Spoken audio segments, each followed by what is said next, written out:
आर'नाइ 5G YouTube चेनेलाव आरो फिन खेबसेबाव बरायफिनबाय लोगोसे गोदान बोसोरनि गासैनिसिमबो आर'नाइ 5G नायगिरि नोंथांमोननिसिम गोदान बोसोरनि गाहाम हामलायनायखौ जासिहरनाय जाबाय। दिनैनि गोदान भिडिअ'आनो जाहैबाय आधार कार्डनि must important big breaking update लानानै फैदों। आं अलरेडि बेनि सायाव गोबां भिडिअ' बानायबाय। नैबे भिडिअ'आनो जाहैबाय आधार कार्डनि आपडेट। जाय बिथांमोननियाव मेसेज थांदों नोंथांमोना आधार कार्डखौ आपडेट बानायनांगोन। नोंथांनि आधार कार्डनि पर्टेलाव मेसेज मोनहैदों जानो हागौ आरो नोंथांनि पार्सनेल मबाइल नाम्बारावबो मेसेजआ मोनहैदों जानो हागौ। जुदि नोंथाङा बेखौ बानाया अब्ला नोंथांनि आधार कार्डआ इनभेलिड जानो हागौ। नोंथांमोना बेखौ गावनि मबाइल फनजों बोरै बानायनो आं बेनि प्रसेसखौ देखायगोन आरो नोंथाङा बानायाब्ला मा जागोन नैबे भिडिअ'आव ए टु जेड डिटेल्सखौ नायगोन। बेनि लास्ट डेटआ 14 डिसेम्बरावमोन नाथाय बेनि लास्ट डेटखौ गभर्नमेन्टआ बारायनानै 14 मार्च 2024 बेखिनि बारायना होबाय। जुदि नोंथाङा बेखिनि 14 मार्चआव बानायाब्ला नोंथाङा गभर्नमेन्टनो रां पे खालामनो नांगोन। लास्ट डेटखौ खेबसे बारायखांबाय, नैनिफ्राय बारायनाय नंला गभर्नमेन्टआ। नैबेयाव लास्ट डेटखौ खाना होदों 14 मार्च 2024। नोंथाङा दा फ्रि अफ कस्टआवनो नैबे 14 मार्चहालागि जायनि आधार कार्डआव आपडेट मोनहैदों आधार कार्डखौ आपडेट बानायनांगौ। नोंथांमोना आधार कार्डखौ थाबैनो आपडेट बानायनानै लाबानो जाबाय। बेयाव जोङो नायगोन नोंथाङा बेखौ बोरै आपडेट बानायनो। जोङो गिबियावनो बेनि प्रसेसखौ नायग्रोगोन। गिबियावनो नोंथाङा बेखौ नायनो थाखाय नोंथांनि आधार कार्डनि हम पेजाव थांनानै नोंथाङा बेखौ नायनांगोन।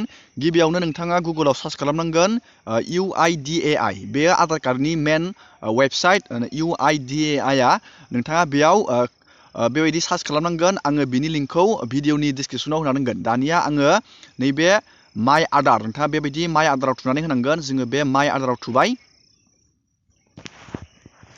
दानिया बेबायदि मोनसे पेज गेवगोन। नोंथाङा नैबेयाव थुनांगोन document update free of cost 14 नैबेयाव मार्चहालागि बेखौ बारायना होबाय। नोंथाङा 14 मार्चहालागि नोंथाङा फ्रि अफ कस्ट बेखौ डेटखौ गभर्नमेन्टआ बारायना होदों आरो मास मोननै नोंथांनो गभर्नमेन्टआ बारायना होबावबाय आधार कार्डखौ आपडेट बानायनो थाखाय। नोंथाङा नैबेयाव थुनांगोन व्हाट टु साबमिट, बोरै बेखौ साबमिट खालामनो। नैबेयाव गाइडलाइन लिरनानै होखादों।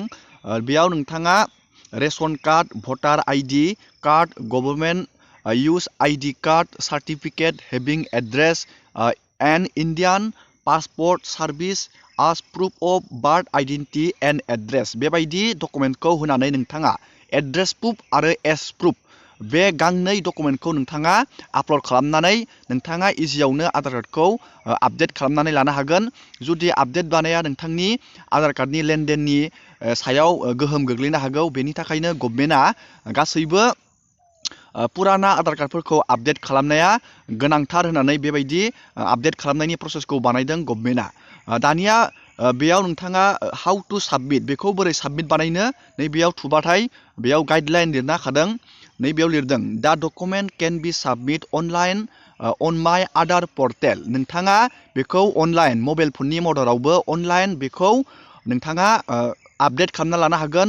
माइ आधार आङो दानि सार्च खालामनाया बेबायदि माइ आधार पर्टेलनि जोहै। आरो नोंथाङा जुदि मबाइल फनजों रोङा अब्ला नोंथाङा भिजिट खालामनांगोन एनि आधार सेन्टार। नोंथांनि जायगानि आधार सेन्टार थागोन। CC सेन्टारफोरावबो बानायजागोन बेखौ Aadhaar centre for step by step. नैबेयाव नोंथाङा आधार सेन्टाराव थांनानै बे डकुमेन्ट्सखौ आपडेट खालामनो हागोन। नोंथांनि आधारखौ आपडेट खालामनो हागोन। नोंथाङा जुदि मबाइल फनजों रोङाबाथाय आधार सेन्टाराव भिजिट खालामनानै नोंथाङा आधार कार्डखौ इजियावनो आपडेट बानायनानै लानो हागोन। लोगोसे नैबेयावबो भिडिअ बानायदों गभर्नमेन्टआनो डाइरेक्टयै भिडिअ बानायना होदों। बेयाव आधार कार्ड पर्टेलाव नोंथाङा आधार कार्डखौ बोरै आपडेट बानायनो नैबे भिडिअ नायजागोन आरो नैबेयाव कल खालामजागोन। नैबेयाव कन्टेक्ट नाम्बार होदों आरो नैबेयाव नोंथाङा बेयाव हेल्पबो बिजागोन। नैबेयाव हेल्पलाइनबो दङ। दानिया नोंथाङा बेखौ साबमिट खालामनो थाखाय आं अलरेडि बिनि सायाव भिडिअ बानायखांबाय बोरै बानायो। थेवबो आङो बेसिक नोंथाङा आधार कार्डखौ आपडेट बानायनायनि प्रसेसखौ आङो नैबेयाव देखायबावनोसै। गोबां इम्परटेन्ट भिडिअ बियो जाय बिथांमोननि आधार कार्डआव आपडेट थांदों। नोंथांनि आधार कार्डखौ आपडेट बानायनांगौ बेबायदि बिथांमोना आधार कार्डखौ आपडेट बानायनांगोन। नोंथाङा नैबे चेक टु साबमिट बेयाव थुनानै होनांगोन। जोङो दानिया बेयाव थुबाय। नोंथाङा बेबायदि थुबानो जाबाय। बेयाव दानिया नोंथाङा बेयाव नोंथांनि आधार कार्डनि नाम्बारखौ नैबे बक्सआव बहायनांगोन आरो नैबे केपसाखौ नोंथाङा नैबे गाहायाव बहायनानै नैबे सेन्ड अटिपि खालामनांगोन। जेराव नोंथांनि मबाइल नाम्बारजों आधार कार्डजों लिंक दं, नोंथांनि बे मबाइल नाम्बाराव अटिपि थांगोन। नोंथाङा अटिपिखौ बहायना होनाय लोगो लोगोनो नोंथाङा नोंथांनि आधार कार्डनि हम पेजाव हाबनानै आपडेट खालामनो हागोन। जोङो दानिया बेयाव आधार कार्डनि प्रसेसखौ नायगोन।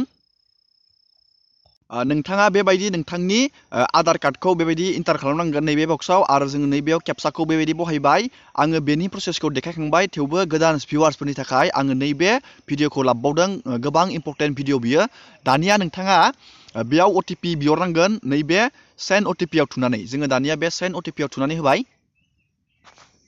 दानिया जोंनियाव अटिपि फैगोन। जों अटिपिखौ नैबे बक्सआव बहायनानै होनांगोन। जों अटिपिखौ दसे नेनोसै। दानिया जोंनिया अटिपिआ फैबाय। जोङो नैबे लगिनआव थुनानै होनांगोन। दानिया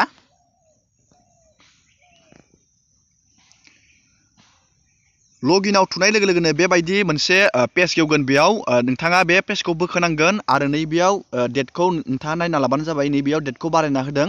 दानिया नोंथाङा नैबे नेक्स्टआव थुनांगोन। जोङो नैबे नेक्स्टआव थुनानै होबाय आरो नोंथाङा बेबायदि मोनसे पेजाव फैबावगोन आरो नोंथाङा बेखौ नेक्स्ट खालामनांगोन। नेक्स्ट खालामनायाव नोंथांनि गासैबो बेयाव आधार कार्डनि डिटेल्सआ बेयाव श' जागोन। जायनिया आपडेट फैदों बिथांमोनाल' बानायनांगोन बेखौ। नोंथांनि आधार कार्डआव डाइरेक्टयै गोजा सिनजों लिरनो हागोन। नोंथाङा आपडेट बानायनांगौबा नोंथाङा बे पेजखौ बोखाना नोंथाङा नैबेयाव क्लिक खालामनांगोन। बेबायदि क्लिक खालामनानै नोंथाङा नैबे नेक्स्टआव थुनानै होनांगोन। जोङो बे नेक्स्टआव थुबाय। दानिया बेयाव डकुमेन्ट आपल'ड खालामनांगोन। डकुमेन्टआ नोंथाङा नैबेयाव नायना लाबानो जाबाय। 2 MB नि गाहायाव जानांगोन। बेनि साइजआ जाबाय PDF आरो बेयाव JPEG आरो PNG बाबो जागोन। नोंथाङा PDF बानायबाबो जागोन आरो JPEG आरो JPEG बेबायदि फर्मेटआव बानायबाबो जागोन। डकुमेन्टखौ 2 MB नि गाहायाव बानायबानो जाबाय। दानिया नोंथाङा बेखौ बोखोनानै नैबेयाव please upload proof of identity. नोंथाङा बेयाव नोंथांनि आइडेन्टिटि प्रुफ अफ आइडेन्टिटिनि थाखाय डकुमेन्ट आपल'ड खालामनांगोन। डकुमेन्टखौ मा नांगोन बेयाव नैयाव नायना लाबानो जाबाय। नैबेयाव क्लिक खालामनांगोन। क्लिक खालामनानै नैबेयाव गोबां डकुमेन्ट होनाय दं। ड्राइभिं लाइसेन्स, नोंथांनि गभर्नमेन्ट ID, बेबायदि इन्डियान पासपर्ट, किसान फट'ग्राफ पासबुक बेबायदि नायना लाबानो जाबाय। नोंथांनि नैबे पान कार्ड, पान कार्डबाबो जागोन आरो पान कार्डबाबो जागोन। दानिया नोंथाङा बेयाव क्लिक खालामनांगोन। बेबायदि नैबेयाव अके खालामनांगोन। दानिया नोंथाङा नैबे भिउ डिटेल्स एन्ड आपल'ड डकुमेन्ट नैबेयाव थांनानै नोंथाङा बेबायदि डकुमेन्टखौ आपल'ड खालामनांगोन। नैबे कन्टिनिउआव थांनानै नोंथाङा आपल'ड खालामना होनांगोन। बेयाव आपल'ड खालामनानै नोंथाङा बेबायदि नैबे मोनसेयावबो एड्रेस प्रुफनि थाखाय बेबायदि सेम प्रसेसआव नोंथाङा आपल'ड खालामनानै होनांगोन डकुमेन्टखौ। डकुमेन्टखौ आपल'ड खालामनानै नोंथाङा मोनसे एक्न'लेजमेन्ट फर्म मोनगोन। जोङो बे एक्न'लेजमेन्ट फर्मखौ नायनोसै। आं अलरेडि आपडेट बानायबाय आधार कार्डखौ। जोङो दानिया नायनोसै एक्न'लेजमेन्ट फर्मखौ बोरै मोनगोन। नैयाव आङो अलरेडि आपल'ड बानायखांबायमोन, आपडेट बानायबाय। नोंथाङा बेबायदि स्टेटास नुनो मोनगोन। नोंथांनिया बेयाव कमप्लिट बेबायदि खोथैगोन। नोंथाङा बेबायदि एक्न'लेजमेन्ट फर्मखौ डाउनल'ड खालामनानै लानो हागोन। आङो दानिया बे एक्न'लेजमेन्ट फर्मखौ आङो डाउनल'ड खालामबाय।